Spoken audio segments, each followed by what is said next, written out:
One of the things that I don't know that everyone else has yet really got their heads around is, so as we work with our friends in councils and in local government, and they like to partner with their local providers, yet we've got this discussion about a national rights-based housing strategy. They're working on local strategies. How do we, what could you share with us that we need to think about as we're working both at the local level, in ways that would actually support that national rights-based approach?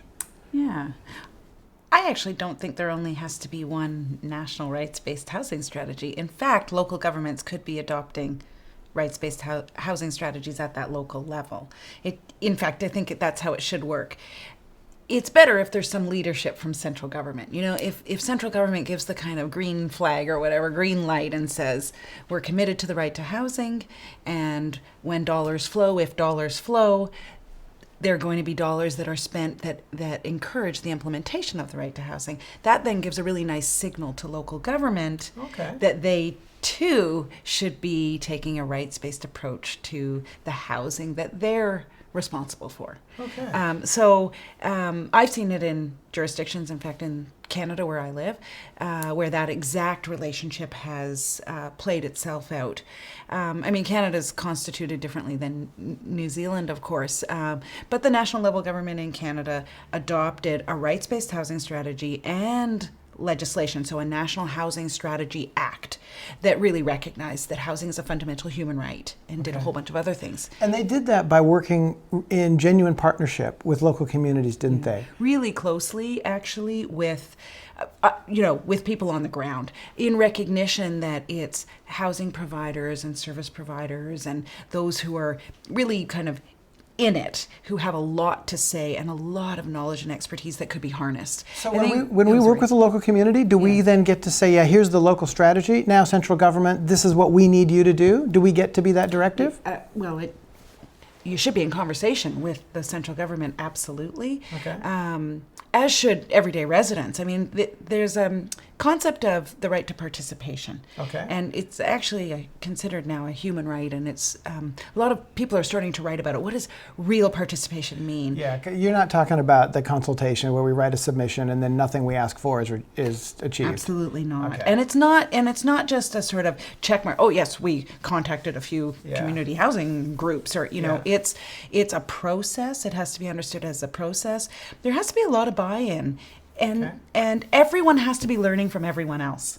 At least that's how I've seen it happen successfully. And then there's a sense that you're kind of in it together and you're building together. I think it's unlikely that governments will completely respond and take on board everything that, let's say, community housing providers or national human rights institutions or whoever are suggesting, but there should be some sense that you're in it together. So the more active we are in saying this is what actually really works for this community, and standing up for that is one of the things that we need to be doing more of, it sounds like. Well, I would think so.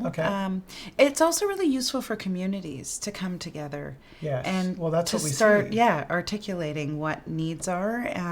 It's really important, though, that the most disadvantaged groups within communities have an ability to participate, and they have to be supported in their participation. That can look quite different depending on the community, but that's really important. You want single mothers, for example, to be able to say, this is what I need as a single mother, and you want, different types of organizations to be involved, whether they're direct service or advocacy organizations. So there has to be room for a plethora of voices and experiences. Otherwise, you won't get a sort of textured kind of strategy. So the details really matter.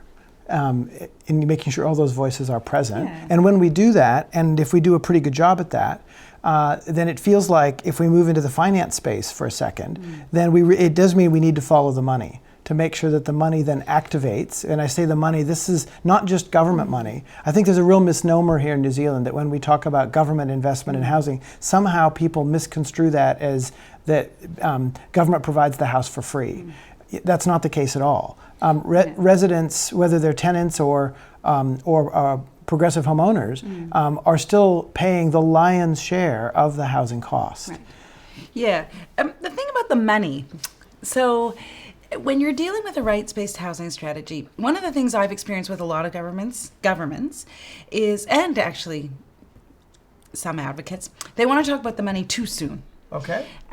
There's some principles that have to be put in place as sort of the foundation, and from there the money should be directed. It would be wrong to sort of think of an amount before knowing exactly what principles will govern and guide that spending, for example.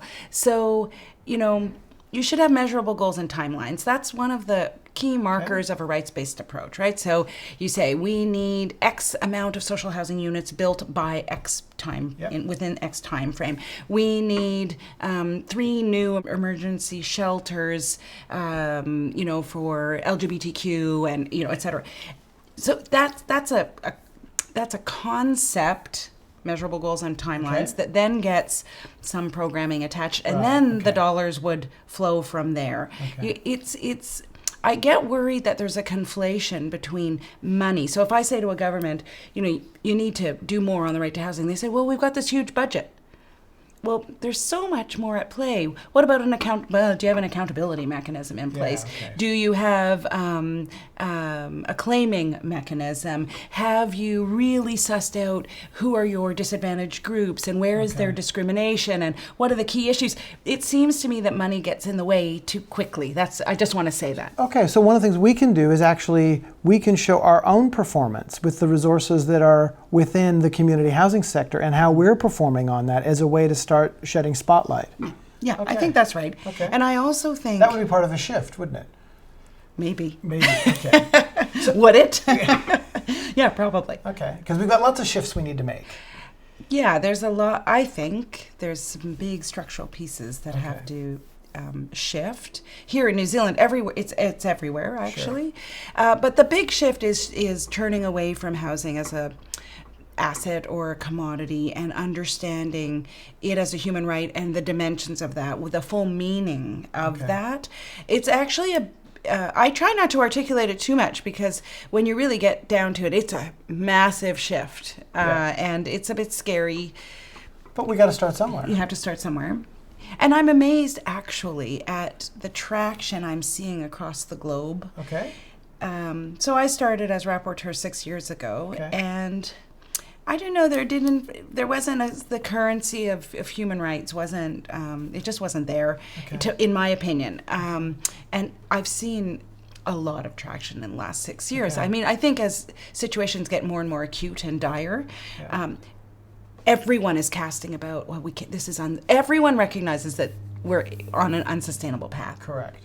Yeah, and I even find that we used to have some developer opposition in New Zealand to the idea of setting aside a portion of a new development for retained affordable housing. And guess what? A lot of those developers now want to be part of the solution, but we haven't caught up with our frameworks that make sure that's a level playing field. So that's absolutely a place that you can, and the report talks about doing those things. So we can make some traction there. No, I think that's right. And I think we're past the time of us and them. I think there's a more sense, certainly when I thought about creating a global movement called The Shift, it was very clear to me that it could not be an NGO movement, that it had to be multi-stakeholder.